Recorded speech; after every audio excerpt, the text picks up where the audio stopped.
कि महाराज हिरण्यगर्भ माने उसके पेट में सोना।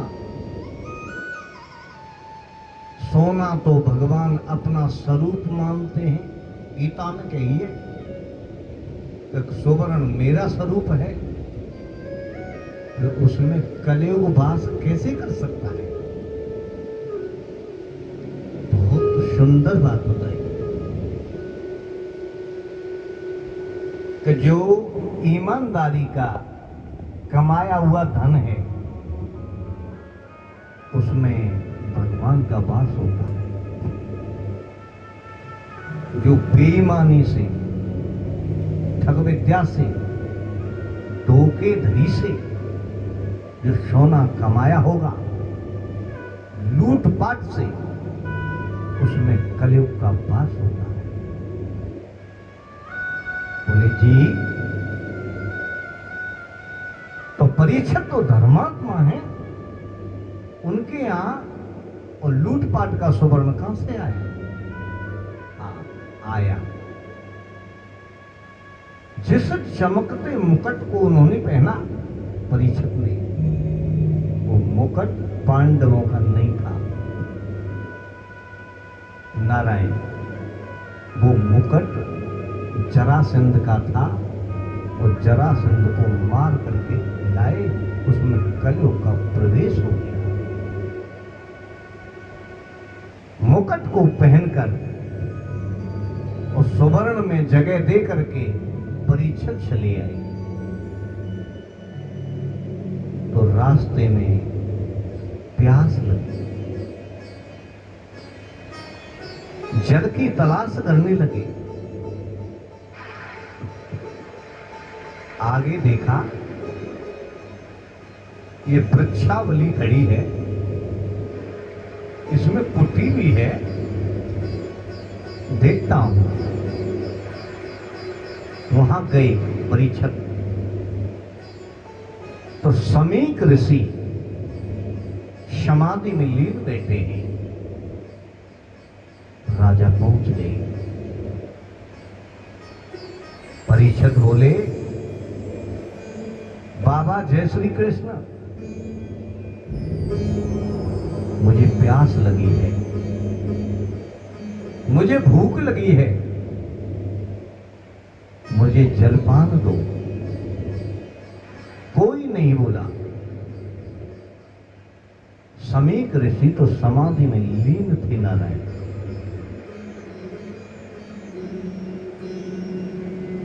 राजा को क्रोध आ गया, बोला ये डोंगी बाबा तिलक फोटा लगाकर मुझे ये दिखा रहा है कि मैं कोई ऋषि हूं।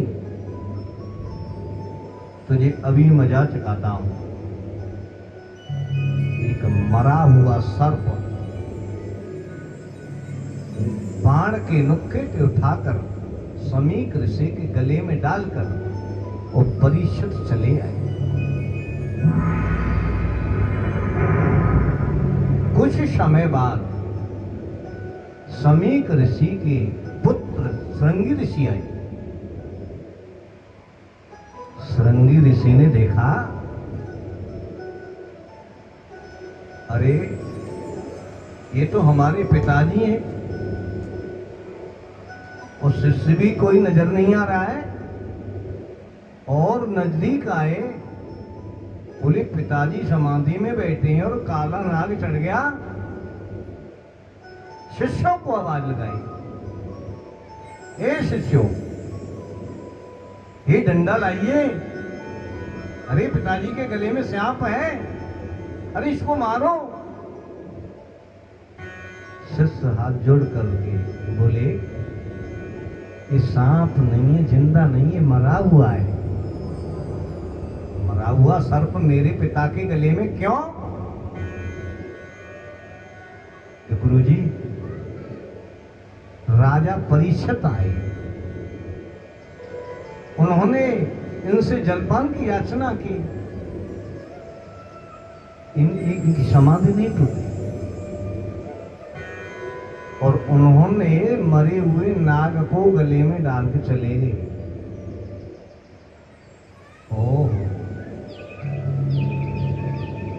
नौजवान ऋषि श्रृंगी क्रोध भड़क उठा। मेरे पिता का अपमान किसने किया? राजा परीक्षित ने। गंगा जी के किनारे अंजलि में जल लेकर के बोले, ए राजा परीक्षित,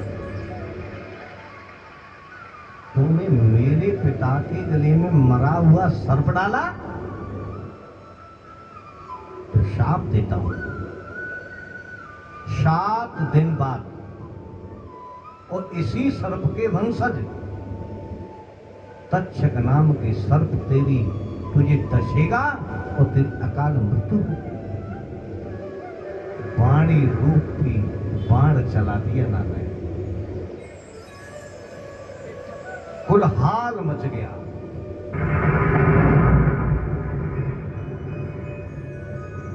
किसी सच्चे व्यक्ति को श्राप लगे तो कुलहाल मच जाता है। समीक ऋषि की समाधि टूटी। अरे श्रृंगी, अरे बेटा इधर आ, क्या हुआ? क्यों रो रहे हो? क्यों चिल्ला रहे हो? क्या हुआ?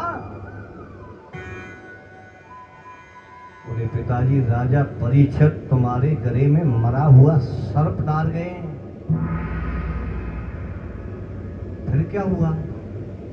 मैंने उनको ऐसा शाप दिया है कि जीवन में हिम्मत नहीं करेंगे। ओहो। समीक ऋषि बोले, बच्चा, ये नादान पुत्र, तेने ये क्या किया? राजा परीक्षित को तूने श्राप दिया। श्रृंगी सुन, उस राजा की वजह से हम निर्भीक घूमते हैं निर्जन जंगल में। ऐसे धर्मात्मा राजा को तुमने शाप दिया। क्यों दिया? श्रृंगी बोले, महाराज, मैंने इसलिए दिया, आपका अपमान कर दिया। समीक ऋषि ने इतना सुंदर जवाब दिया। नारायण सुनिए ध्यान से। बेटा, जिस टाइम राजा आया था तो मैं समाधि में था, अंतर ध्यान था। ये पंच तत्व का शरीर खड़खड़ाता, यहां मिट्टी बना हुआ, और मिट्टी के ऊपर किसी ने मिट्टी डाल दी, तो आपको क्या आपत्ति? आपको क्या प्रयोजन? सर्प में प्राण नहीं थे, मेरे शरीर में भी प्राण नहीं थे। एक मट्टी के ढेल के ऊपर कोई मरा हुआ नाग डाल जाए तो तुमको आपत्ति क्यों? चलो, वाणी रूप की बाण तो चल गया, ये वापस तो नहीं हो सकता, पर गौर मुख नाम के शिष्य को बुलाओ और तुरंत राजा परीक्षित को जाकर के अवगत कराइए। गौर मुख नाम का शिष्य गया राजा परीक्षित के यहां। महाराज, जय हो आपकी।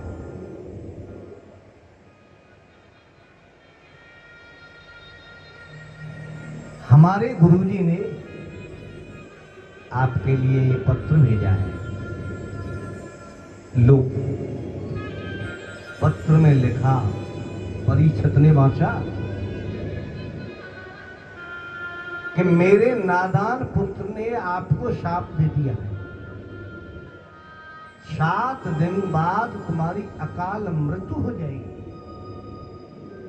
और अपनी मुक्ति का उपाय बन सके तो कर सकते हैं। जब अचंभे की कोई बात कही जाती है तो दिल में धक्क होती है। नारायण, राजा परीक्षित का मुकुट गिर पड़ा और विचार आया, ओहो, मैं तो विचार कर रहा था कि राजा से माफी मांगने जाऊंगा, उनने मुझे श्राप क्यों दे दिया। मैं तो इस शरीर को 1 मिनट रखना नहीं चाहता, धरती फट जाए और मैं समा जाऊं। मैं तो माफी के लिए आ रहा था नारायण, पर अपने ऋषि कुमार से एक बात कह देना। बताओ महाराज क्या, कि 7 दिन में साप दे करके तुम्हारे ऋषि कुमार ने बिल्कुल अच्छा नहीं किया। क्यों कि इस अपराधी शरीर को मैं 7 मिनट रखना पसंद नहीं करता। और 7 दिन तो बहुत हैं। परीक्षित गदगद होकर के अपनी पत्नी के पास गए। ध्यान देना, ए देवी खुशखबरी सुनो, इस संसार में मैं चैलेंज करता हूं। परीक्षित कह रहे हैं अपनी पत्नी से मैं चैलेंज करता हूं, अब से 1 सेकंड आगे की किसी पे कोई गारंटी नहीं है कि जिंदा होगा तो मरेगा। आज मैं गारंटी से कहता हूं 7 दिन से पहले मेरी मौत नहीं होगी। इस सृष्टि में कोई नहीं ऐसा है तो मौत का निश्चित टाइम बता सके, लेकिन मैं निश्चित टाइम बता रहा हूं। और आप ऐसा करो, जन्मेजय को बुलाओ, मेरे बड़े पुत्र को बुलाओ, और आनंद फानन में जल्दी, समय नहीं है ना मेरे पास, और राज तिलक की तैयारी करो। राजा ने अपने राजशाही वस्त्र उतार दिए और राज तिलक करके जन्मेजय का, और कमंडल हाथ में लेकर के गंगा जी के तट को प्रस्थान कर दिया। हरे कृष्ण हरे कृष्ण हरे कृष्ण हरे कृष्ण हरे कृष्ण की धुनी गूंजने लगी उसके दिमाग में और दिल में। हे नारायण, गंगा जी के तट पे और पहुंच गए। वहां बड़ी भीड़ लगी है, बड़े बड़े संत, बड़े बड़े अमलात्मा, और वहां प्रतीक्षा में बैठे। राजा परीक्षित से पूछा, महाराज हमने सुना है आपको साप लग चुका है, आपकी 7 दिन में मृत्यु होगी। बोले नहीं, मुझे कोई शाप नहीं मिला है, मुझे वरदान मिला है। पर आप बड़े बड़े संत बैठे हैं, व्यास जी भी बैठे हैं, सब संत बैठे हैं, उनसे प्रश्न किया कि प्रभु मेरे पास समय नहीं है, मैं एक प्रश्न करता हूं, 7 दिन में मुक्ति का क्या उपाय होगा। एक संत बोले, राजन दुखित मन से कह रहे हैं हम, 21 दिन से पहले तो कोई कर्मकांड नहीं है। एक संत बोले, भाई जी दुर्गा सप्तशती का भी पाठ किया जाए तो 9 दिन लगेंगे। 9 दिन से पहले कोई नहीं। सारे संतों की मंडली अपनी अपनी बात बता रही है। एक बुजुर्ग संत, विद्वान, ज्ञानी और खड़े हो गए। राजन आप क्यों बहकी बहकी बात करते हो? तुम्हारी मुक्ति का 7 दिन में इन संतों के पास कोई उपाय नहीं।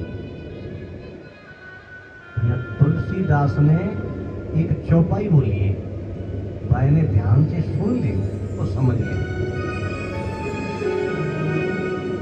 जन्म जन्म मुनि यतन कराई, जन्म जन्म मुनि यतन कराई, जन्म जन्म मुनि यतन कराई, जन्म जन्म मुनि यतन कराई, अंतराम कहीं भागत नाही, अंतराम कहे, अंतराम कहे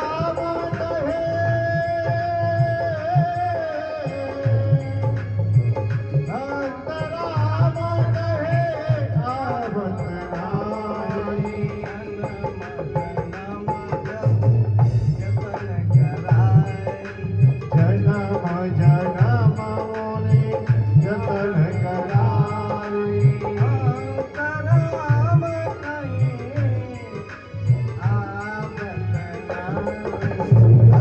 अंतराम कहे आवत नाई,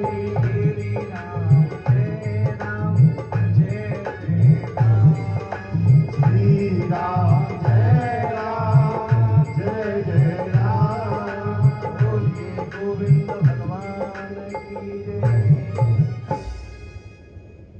हे राजन, ये जितने संत बैठे हैं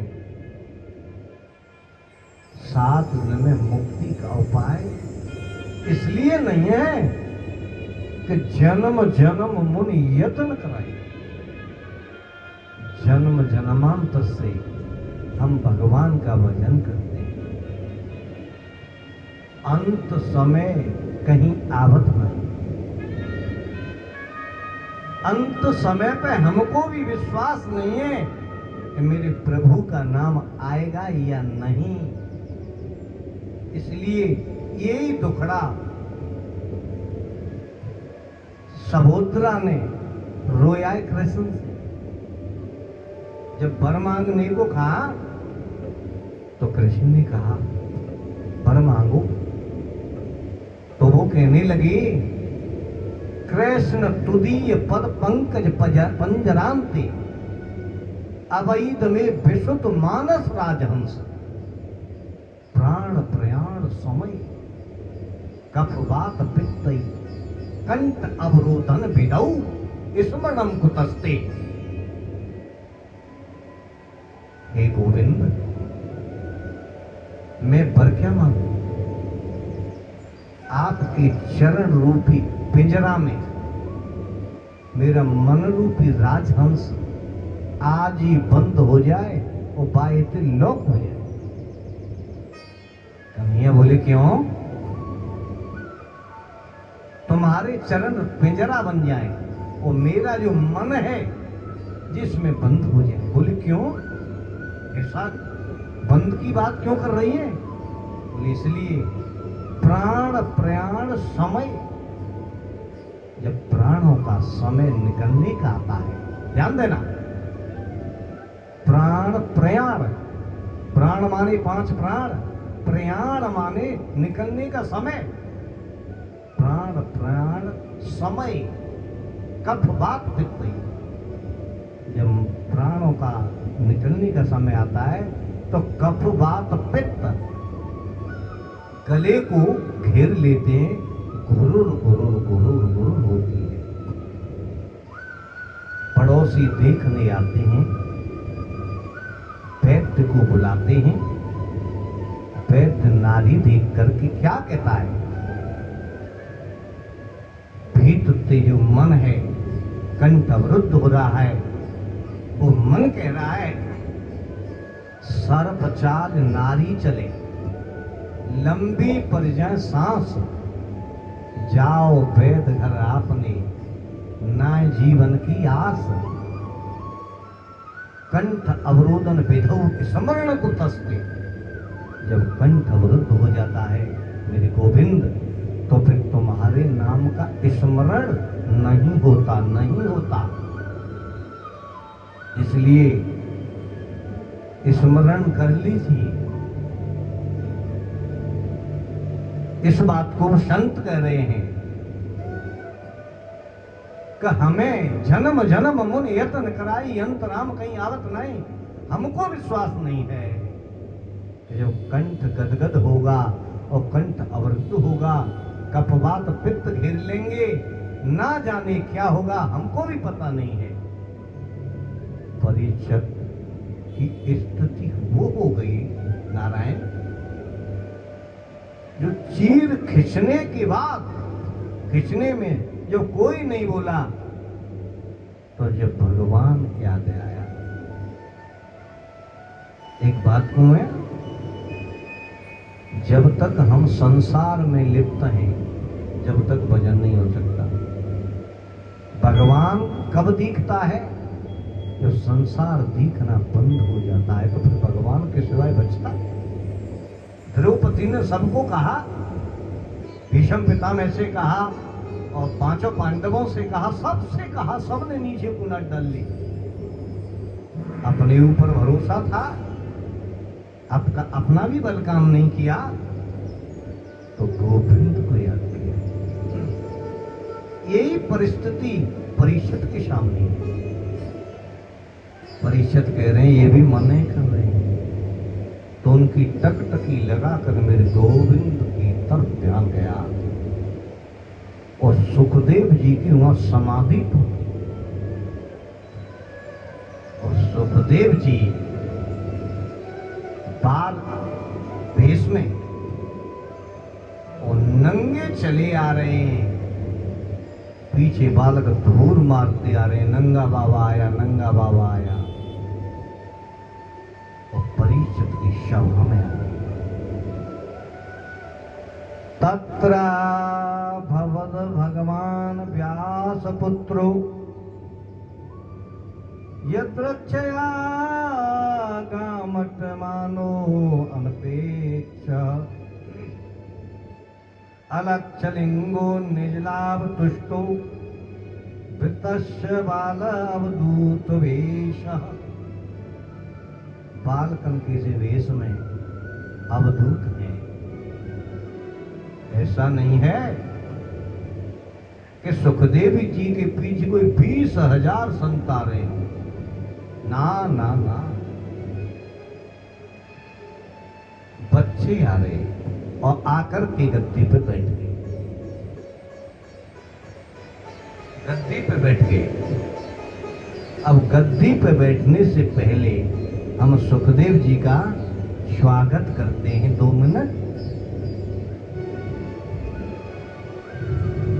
हरि की कथा सुनाने वाले, हरि की कथा सुनाने वाले, तुमको लाखों प्रणाम, तुमको लाखों प्रणाम।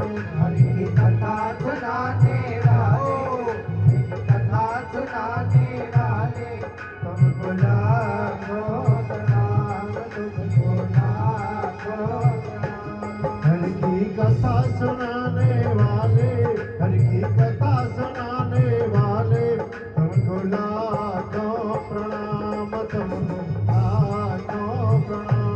तुमको लाखों प्रणाम, तुमको लाखों प्रणाम। हम भूल गए थे मत में, हम खो बैठे तन मन में। हम भूल गए थे मन में, तन खो बैठे थे मन में। हम भूल गए थे मत में, तन खो बैठे तन मन में। हम भूल गए थे मन में, बस खो बैठे थे तन में। हरि की राह बताने वाले, हरि की राह बताने वाले, तुमको लाखों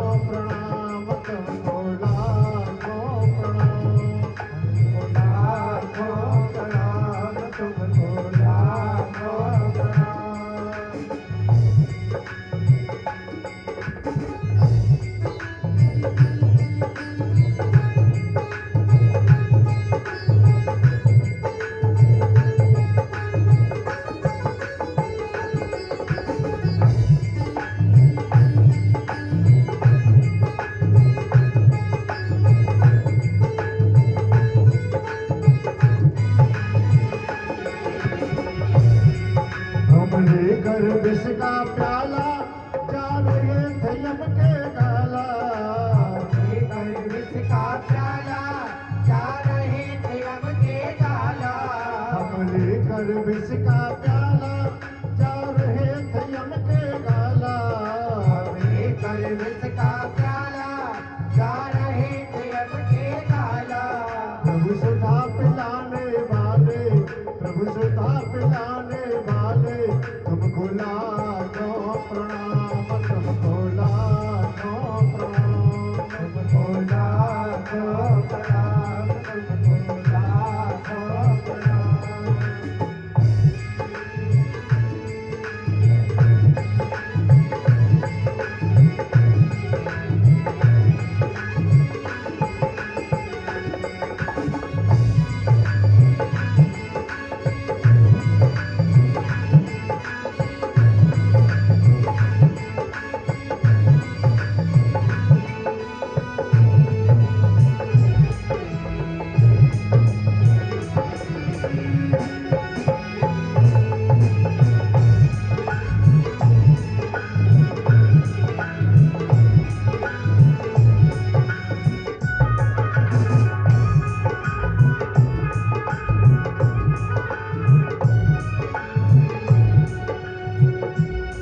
हम पार तेरा क्या पावे बस शीश झुका यही गावे पार तेरा क्या पावे हंस शीश झुकाए गावे।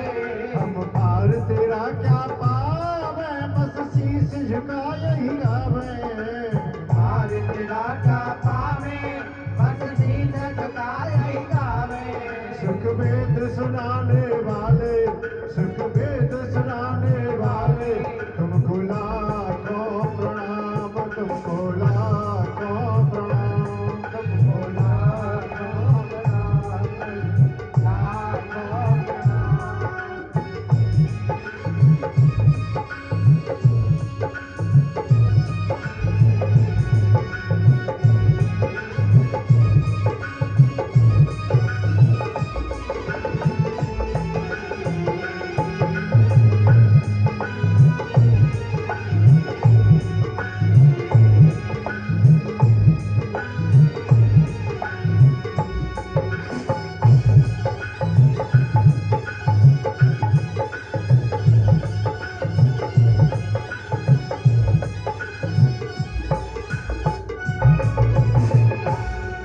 तुम घट घट अंतर्यामी कई विमल भागवत बाणी तुम घट घट अंतर्यामी कनि कमल भागवत वाणी।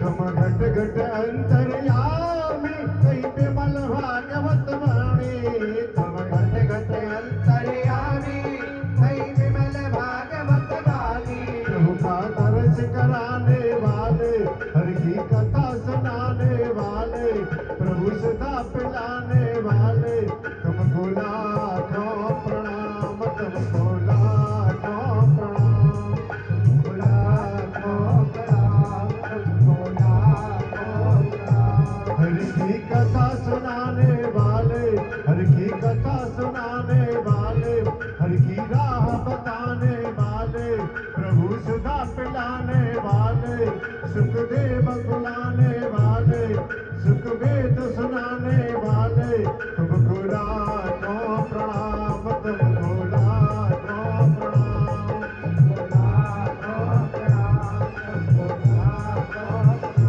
तुमको लाखों प्रणाम तुमको लाखों प्रणाम तुमको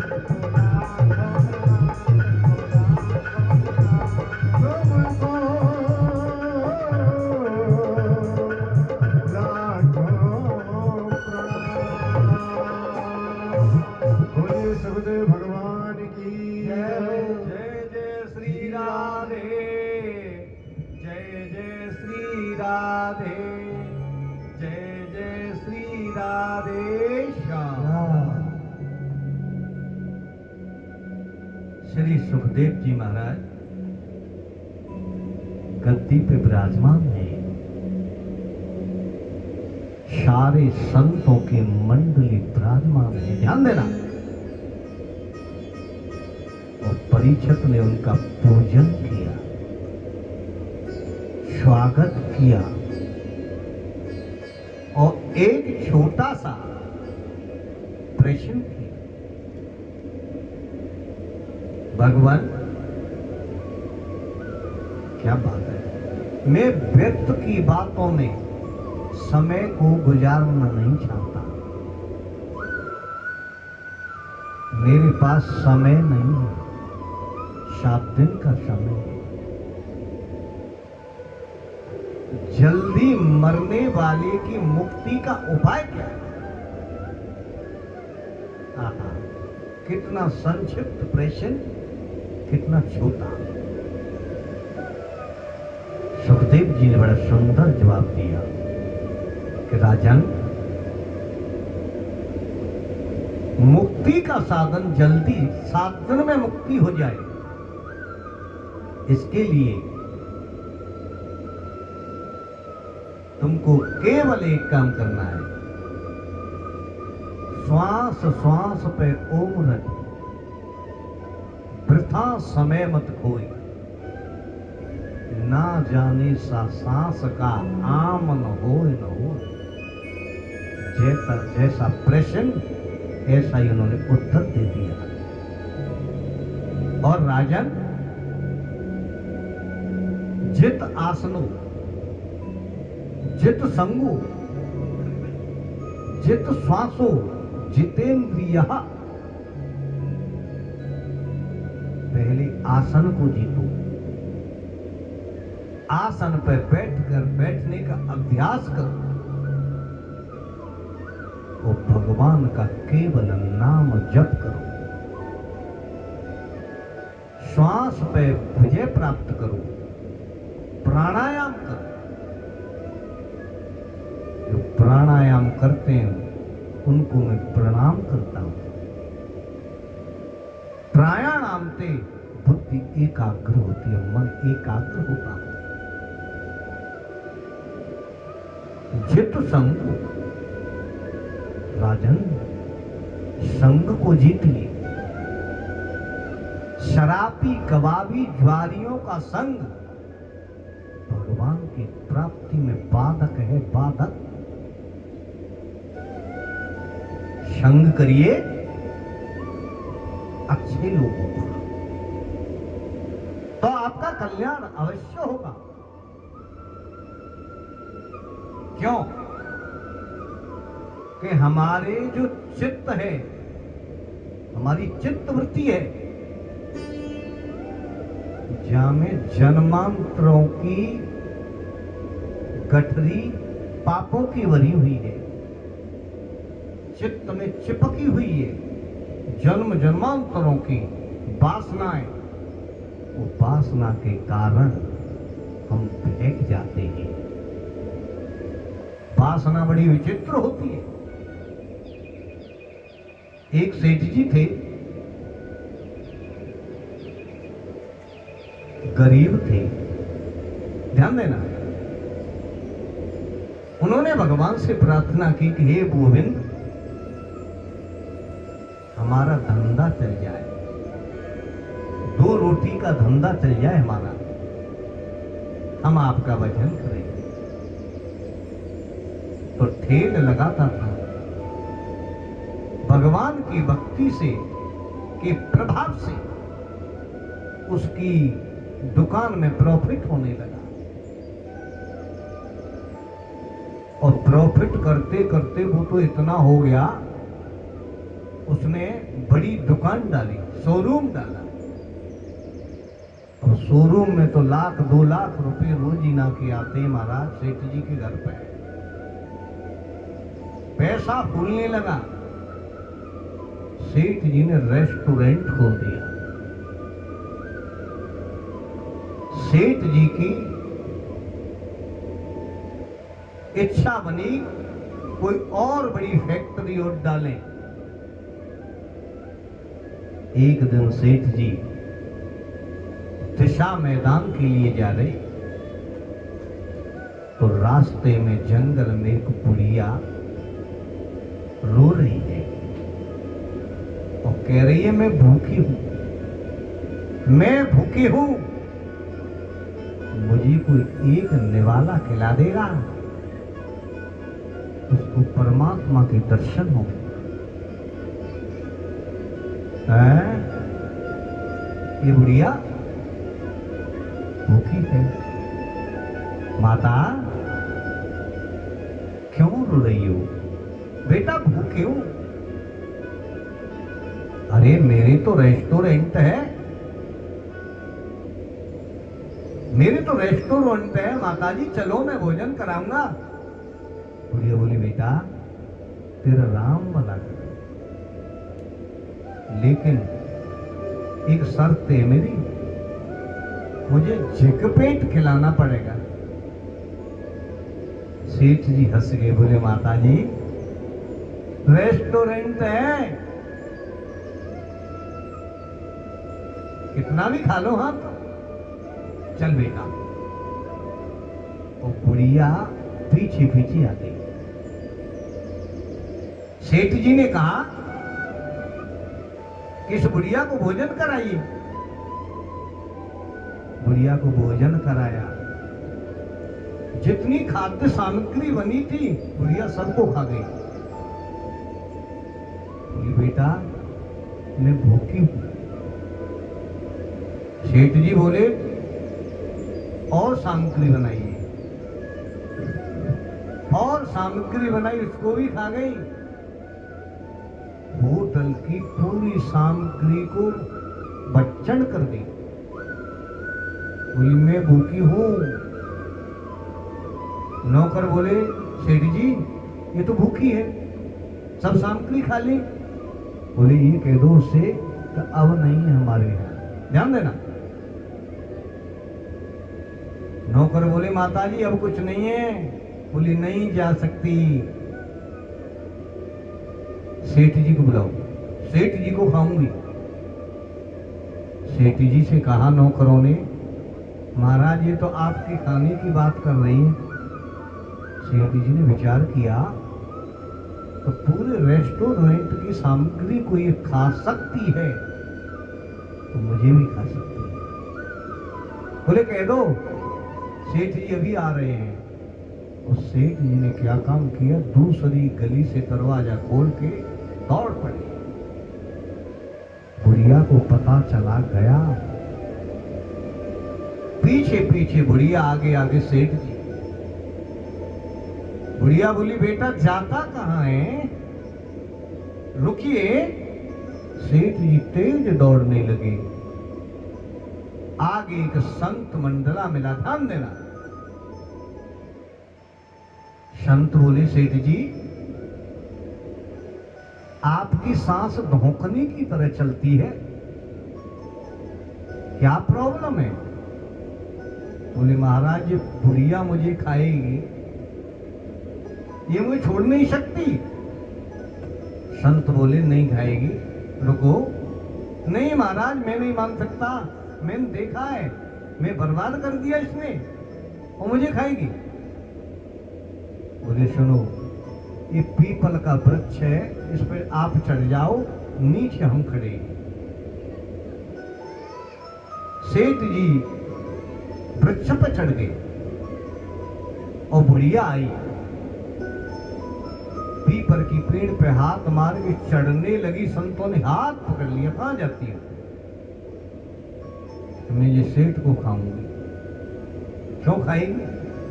मैं भूखी हूं, ये मुझे लिवा के लाया, मैं नहीं छोड़ूंगी। संत बोले अगर हम आपकी तृप्ति कर दें तो छोड़ सकती हो? बोले आप तृप्ति कर दो, मैं छोड़ दूंगी। संतों ने अपने कमंडल में से 2 बूंद जल उसकी हथेली पर रखा तो माता जी पी लो। कह तो जल पिया, बुढ़िया बोली तृप्त हो गई। सेठ जी बोले ये क्या भगवान? महाराज जी आपके कमंडल में ऐसा क्या है सो मेरे रेस्टोरेंट में नहीं था? बोले बेटा तूने दुकान ही करी है, धन ही कमाया है, इसको बोलते हैं आसक्ति। आसक्ति सेठ जी के यहाँ आसक्ति, पंडित जी के यहाँ आसक्ति, महात्मा जी के यहाँ आसक्ति, गृहस्थी के यहाँ आसक्ति, लेकिन बाबूजी ये जा नहीं सकती बिना भजन के। ये वासना की भूख है। और सुन से तू अपनी बात करता है, तेरे परबाबा को खा गई, तेरे बाबा को धन कमाते कमाते मर गया, तेरे पिताजी 2 साल पहले मर गए, इसी ने खाए हैं, और तू कमा कमा करके रख जाएगा और तुझे भी खाएगी। तो महाराज आपके कमंडल में क्या है? हाँ ये पूछिए। मेरे कमंडल में शांति की 2 बूंद है। शांति धारण करो। पैसे के पीछे क्यों दौड़ रहे हो? कर्म करोगे तो कर्म का फल तो आपको मिलना ही है, इसमें तो कोई दो राय है ही नहीं। राजन, जन्म जन्मांतरों की हमारी चित्तवृत्ति में पाप की गठरी चिपकी हुई है और वो भजन नहीं करने देती। इसलिए जागो, संभलो। तेरी गठरी में लागे चोर, तेरी गठरी में लागे चोर, मुसाफिर जाग जरा, जाग जरा। तेरी गठरी में लाए चोर, मुसाफिर जाग जरा, जाग जरा। तेरी गठरी में लागे चोर, मुसाफिर जाग जरा, जाग जरा। तेरी गठरी में लाए चोर, मुसाफिर जाग जरा, जाग जरा।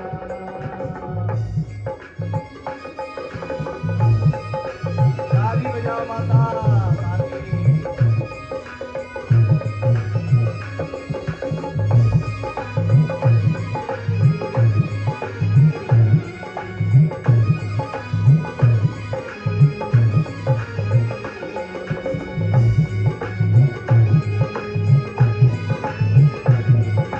जय हो।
सबसे कह रहे हैं आप जग जाइए। और चोर कौन है? क्या नाम है उस चोर का?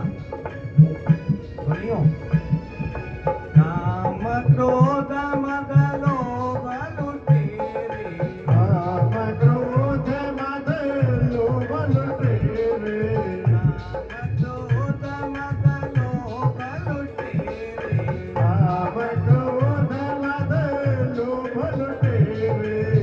ये करेंगे क्या? क्या करेंगे? हमारा करेंगे।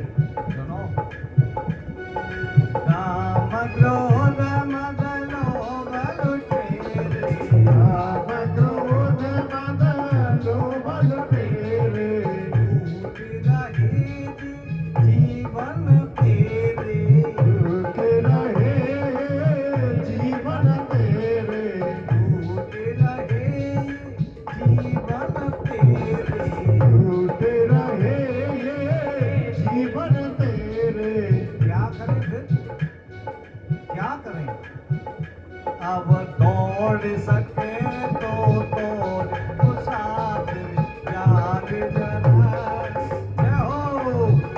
मेरी गठरी में लागे चोर, मुसाफिर जाग जरा, जाग जरा।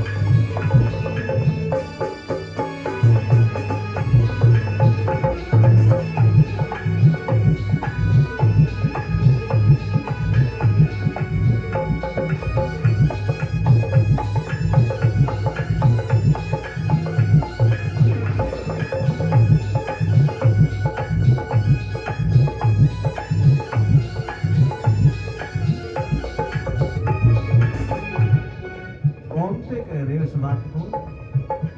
तुम तो ही कह रहे हो। जाग कबीरा सो मन हारे, जाग कबीरा सो मन हारे, जाग कबीरा सो मन हारे, जाग कबीरा सो मन हारे।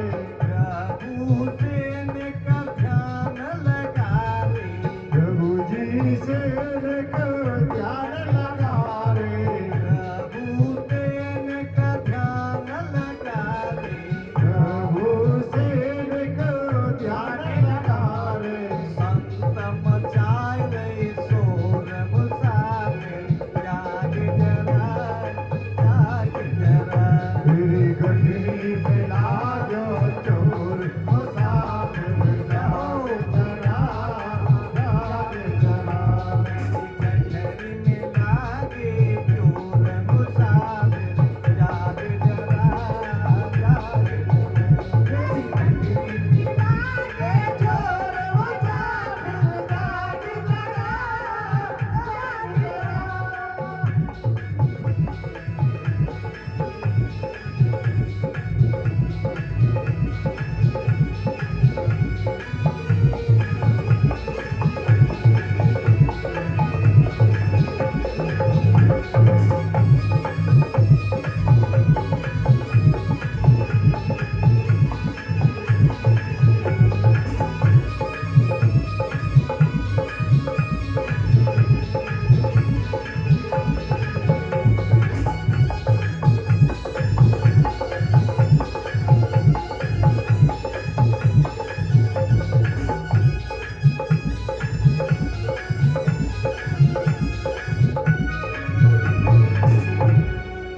बोलिए वृंदावन बिहारी लाल की जय।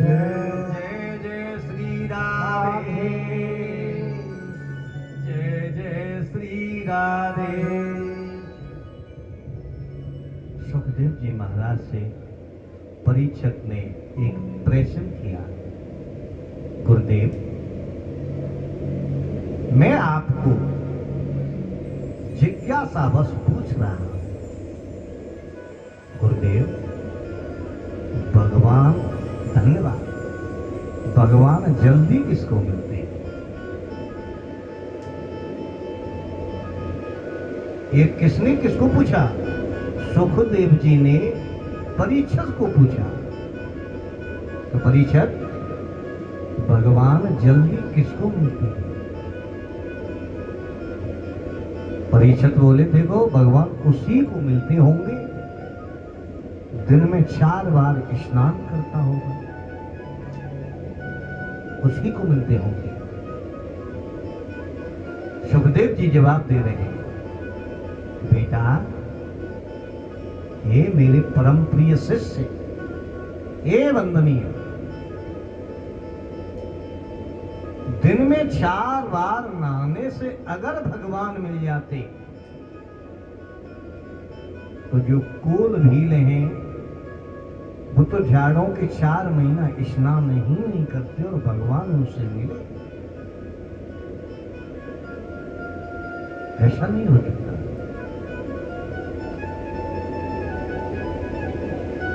तो महाराज ये तो देखते ही होंगे कितनी बार स्नान करता है। बोले गजेंद्र था, वो तो स्नान करता ही नहीं था।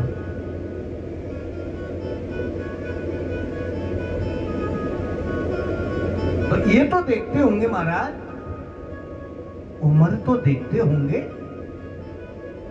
ज्यादा उम्र के एजेड होंगे, वही तो भगवान की प्राप्ति कर सकते हैं। सुखदेव जी बोले, ये भी नहीं है। ध्रुव की उम्र केवल 5 वर्ष थी और उनको भगवान मिल गए। तो महाराज हमारी सारी बातों को आप काटते जा रहे हो। जाति बिरादरी से जरूर देखते होंगे। सुखदेव जी बोले, नहीं, विदुर की क्या जाति थी? विदुर दासी पुत्र थे। तो सुनो, भगवान ने क्या किया पता है? उनके घर पैदल चलकर वो केले के छिलका खाए। हाँ, विदुर के घर भगवान ने छिलका खाए, बिल्कुल। ये मेरे गुरुदेव, ये मेरे दिमाग को टच कर गई। भगवान ऐसे भी हैं जी। तो विदुर की कथा विस्तार से सुनाइए। हाँ, आप जैसा पात्र संसार में मिलना मुश्किल है, आपको तो जरूर सुनाऊंगा, जरूर।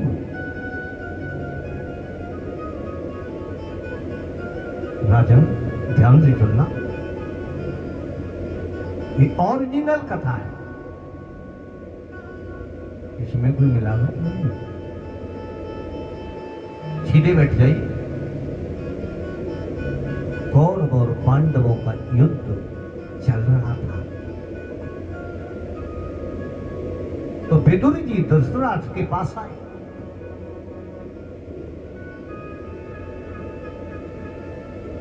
महाराज, धृतराष्ट्र जी, आपसे एक निवेदन करने आया हूं। विदुर, बोलो, क्या बात है? प्रश्न करो। मैं मंत्री होने के नाते नहीं आया।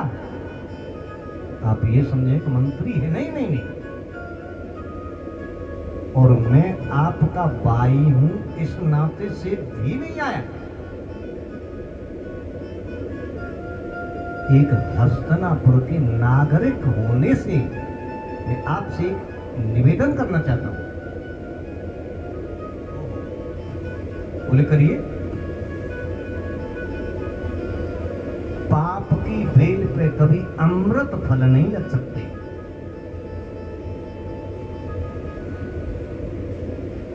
पांडवों के साथ जो अन्याय हो रहा है इसको रोको, इसके आपके वंश का नाश होगा निश्चित, रोको।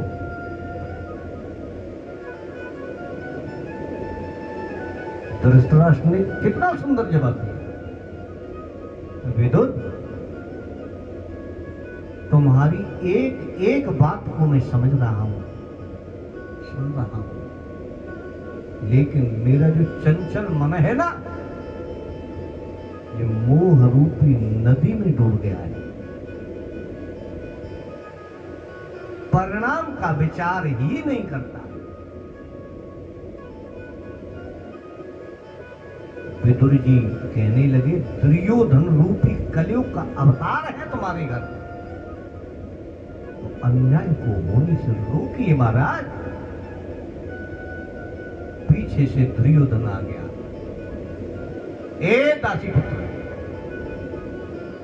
क्या बकवास है? मेरी कृपा से आपको मंत्री पद मिला, तो मेरे पिता को मेरे ही बारे में भड़का रहे हो,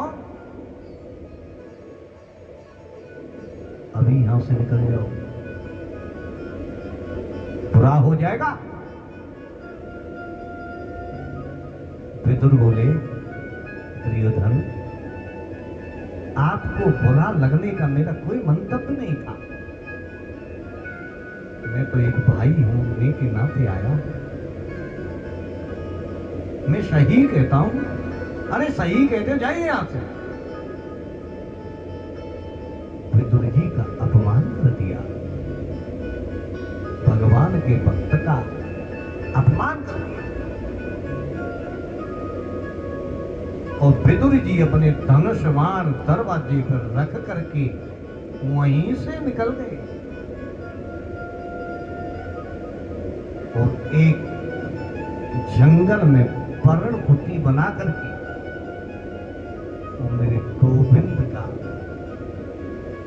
भजन करने लगे, चिंतन करने लगे। श्री कृष्ण गोविंद हरे मुरारी हे नाथ नारायण वासुदेवा, भजन चल रहा है विदुर जी का। विदुर जी आए अपनी पत्नी के पास, बोले, देवी आज तुम्हें मालूम नहीं है, हस्तिनापुर दुल्हन की तरह सज रहा है, तोरण द्वार सजे हैं, बड़ी सुंदर सजावट हो रही है। क्यों? अरे तुमको पता नहीं है, मेरे द्वारकाधीश शांति दूत बन करके और हस्तिनापुर आ रहे हैं।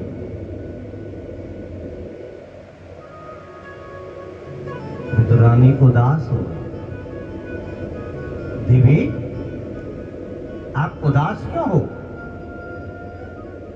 देखो मेरे कन्हैया आज नगर में आएंगे और आपका अपमान हो चुका है, आपको कोई आमंत्रित नहीं करेगा, और जब मेरे गोविंद आएंगे तो हमको दर्शन कैसे होगा? विदुर जी बोले, देवी मन छोटा मत करो, चलेंगे, नीचे खड़े हो जाएंगे,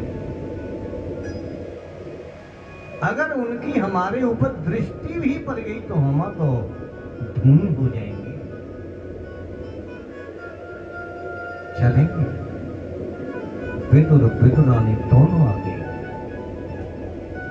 आकर के खम्मे से पीठ लगा के खड़े हैं, लाखों की पब्लिक खड़ी है।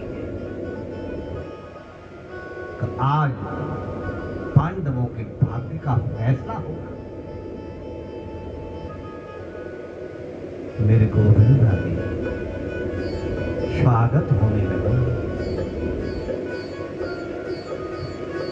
सुंदर भजन होने लगे। श्री रामा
अरे श्याम श्याम श्याम। बोलिए वृंदावन के बिहारी लाल की जय जय जय श्री राधे जय जय श्री राधे। विदुर जी नीचे खड़े हैं और मेरे गोविंद मतवाली चाल से आ रहे हैं। मणि में सिंहासन बिछे हैं सुवर्ण के और भीष्म पितामह द्रोणाचार्य कृपाचार्य कर्ण विकर्ण दुर्योधन सब स्वागत में खड़े हैं। और मणि में जो सिंहासन पे जाकर मेरे गोविंद बैठ गए। दुर्योधन ने कपट पूर्ण मैत्री का परिचय देने के लिए नारायण सुंदर सजावट की। मेरे गोविंद पधारे। दुर्योधन बोला कि सब आपके आने से मेरा सारा वनवास पवित्र हो गया, पर मैं ये नहीं जान पाया कि आप किस कारण आए। मुझे मालूम नहीं है।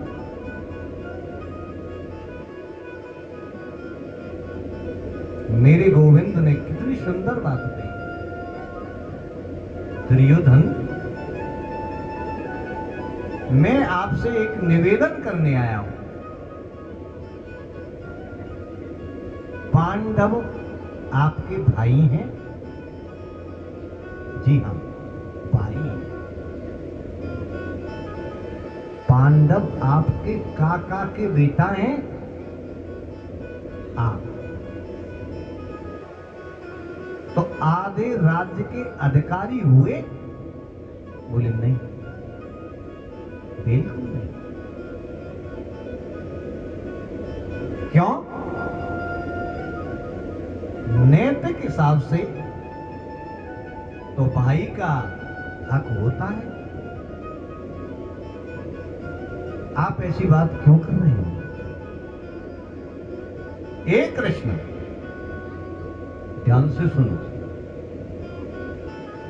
सूच्यग्रे नेव दास्यामि बिना युद्धेन केशव। कन्हैया, आप बड़ी भूल में हैं। सुई की नोक के बराबर जमीन हिस्सा बिना युद्ध के तो दे नहीं सकता। युद्ध से दे दूंगा। कृष्ण बोले, दुर्योधन, तू युद्ध की बात करता है? तेरे में बोलने का शऊर नहीं है?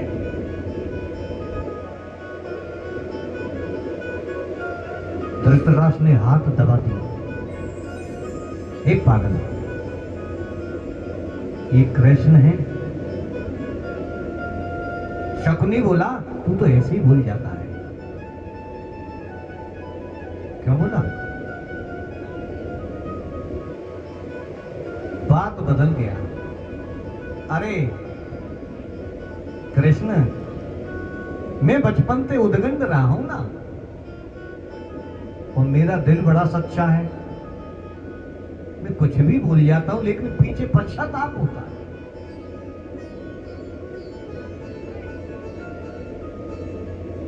और रहने दो इस राजपाट की बात। मेरी माता गंधारी ने अपने हाथ से भोजन की व्यवस्था करी है आपके लिए। भोजन पर बता दी। कृष्ण बोले, हे दुर्योधन, भोजन दो परिस्थितियों में किया जा सकता है। भोजन करने वाला या तो भूख से पीड़ित हो तब भोजन किया जा सकता है, या भोजन कराने वाले के दिल में जगह हो, भाव हो। आपके दिल में जगह नहीं है और मुझे दुर्योधन भूख नहीं है। और दुर्योधन सुन, तू ये समझ रहा है कि मैं भूल गया हूं? अभी तूने क्या कहा था? युद्ध की विभीषिका देखी नहीं है तूने? दुर्योधन, युद्ध की विभीषिका आपने नाना नानी की लोरी में सुनी होगी, कि किताबों में कहानी पढ़ी होगी, युद्ध देखा नहीं। हजारों स्त्री विधवा हो जाएंगी, हजारों बच्चा अनाथ हो जाएंगे, और विधवा स्त्री अपने धर्म पे से डिग जाएंगी। धर्म से डिगने पर उन स्त्रियों के वर्ण संकर पैदा होंगे, और वर्ण संकर संतान पैदा होगी तो वो अपने पितरों का श्राद्ध करेंगे, और उस श्राद्ध को भोग लेकर के तुम्हारे सारे देवता भी नरक को चले जाएंगे। युद्ध की बात करता है। युद्ध तूने नानी नाना की कहानी में सुन लिया होगा, मानता हूं।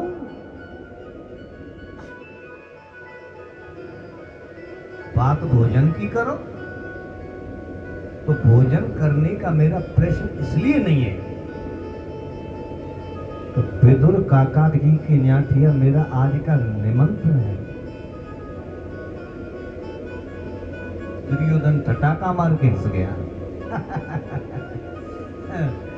विदुर जी के यहाँ तुम्हारा निमंत्रण, तुमको मालूम नहीं है क्या? मुझे नहीं मालूम। अब मंत्री को तोड़ाइए पर अपने भी भोजन के लाले पर रहे, क्या बात कर रहे हो कन्हैया? कन्हैया बोले जब मेरी को निमंत्रण दिया है तो व्यवस्था की होगी, मैं तो नहीं जाऊंगा। विदुर और विदुरानी बैठे सुनने। विदुर बोले मैंने तो इनसे कभी नहीं कहा है। इशारा किया। कन्हैया बोले जो हम कह रहे हैं वो ठीक कह रहे हैं, चुप बैठ जाओ। विदुर ने कहा देवी जाओ, गऊ के गोबर का चौका लगाओ, कदली के खम्भे सजाओ, इसका नाम कन्हैया है, न जाने कब आ सकता है, वो ये आएगा। जाओ, और मैं पीछे आऊंगा कि पांडवों के भाग्य का फैसला क्या होगा। विदुर जी चले अपने घर को, बजरिया से माखन मिश्री खोए के लड्डू वगैरह बनवाने के लिए गए, न जाने कब आ जाए।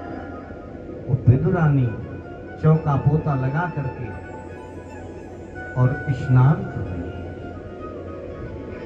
जैसे मंदिर में, ध्यान देना, जैसे मंदिर में जूता उतार के जाया जाता है,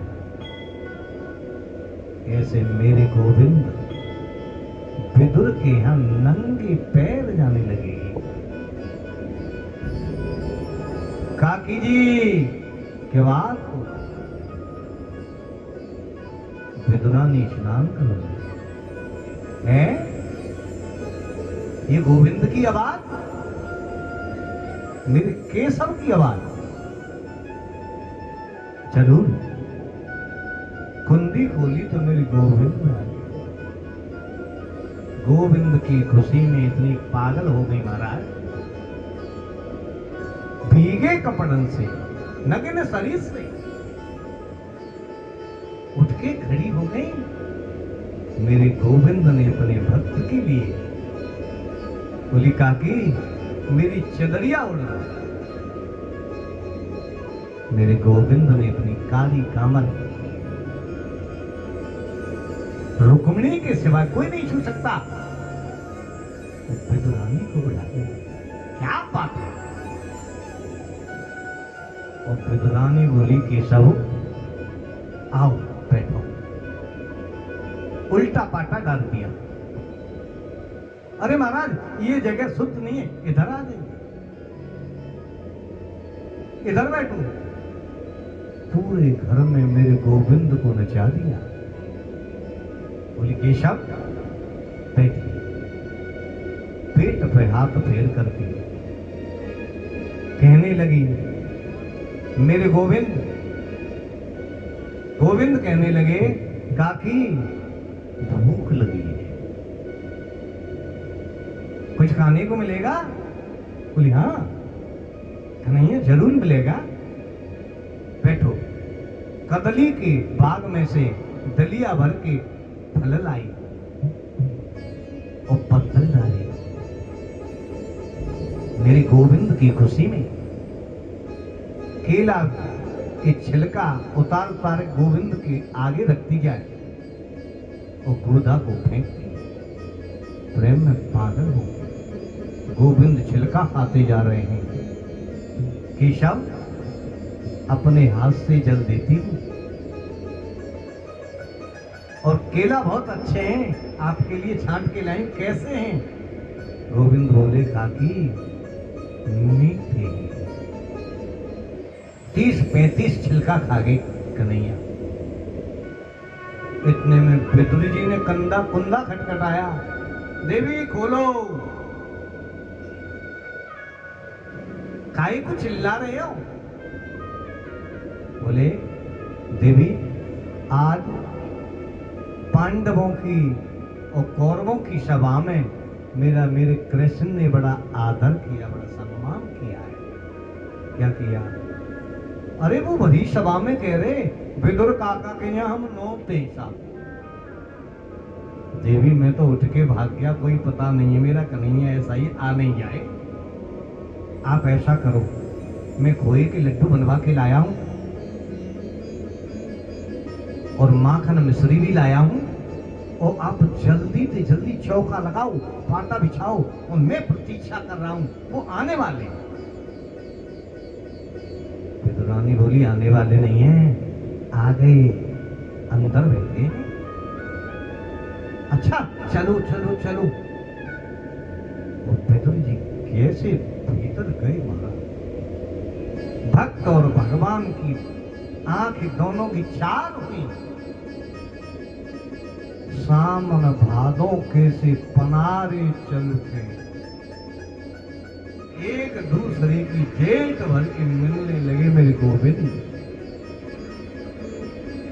आज मुझे पता चला है आप दीनों के दीन दयाल।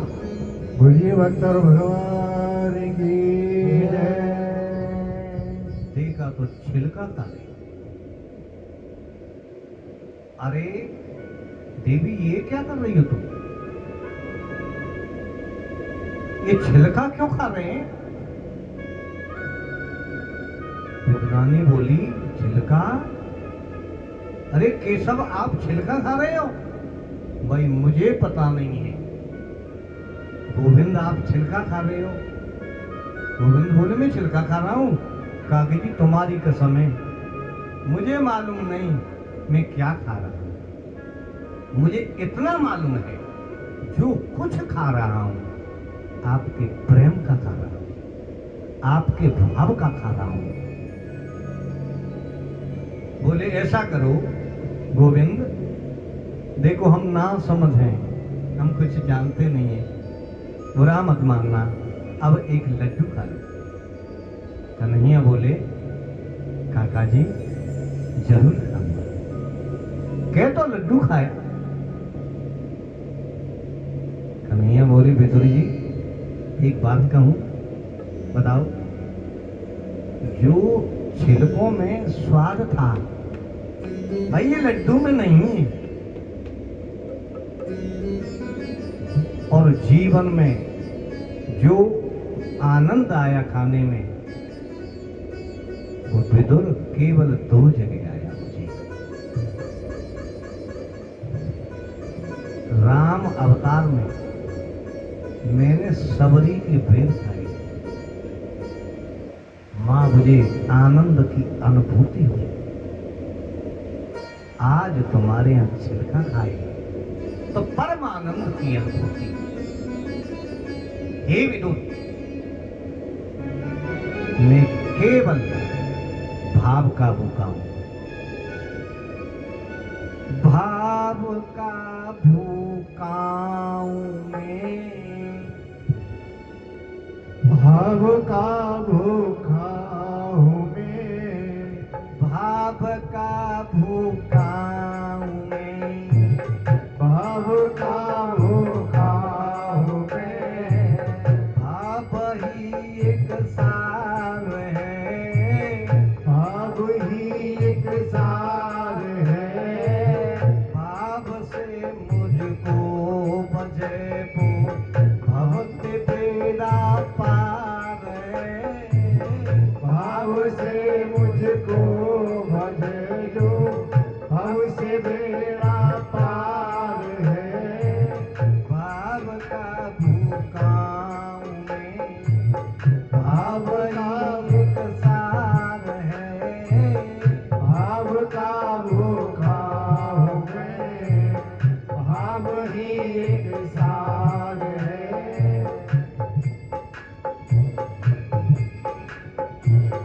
भाव से मुझको भजे जो उसका बेड़ा पार है, भाव से जो उसका बेड़ा पार है, भाव बिन कुछ भी मुझे मैं उसे लेता नहीं, अब भी कुछ भी लगे जो मैं उसे लेता नहीं, भाव बिन कुछ भी वो मुंह पे मैं उसे लेता नहीं, अब बिन कुछ भी जो लेता मैं उसे लेता नहीं, भाव से एक फूल भी दे, भाव से एक फूल भी दे, वही मुझे स्वीकार है, अब का भूखा हूँ मैं बस, भाव ही एक सार है, भाव का भूखा हूँ मैं बस, भाव ही एक सार है, भाव से मुझको भजे जो उसका बेड़ा पार है, भाव का भूखा हूँ मैं,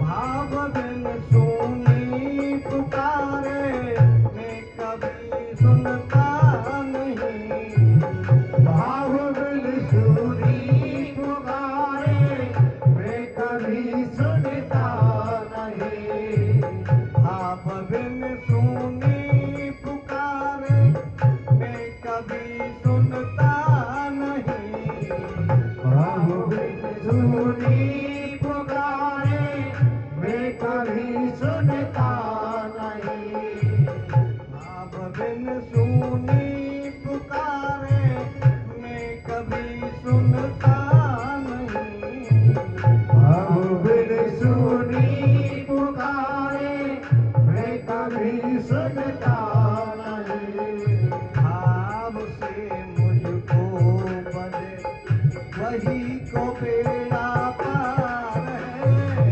भाव से मुझको भजे जो वही तो बेड़ा पार है, भाव का भूखा हूँ मैं बस, भाव ही एक सार है, भाव का भूखा हूँ मैं,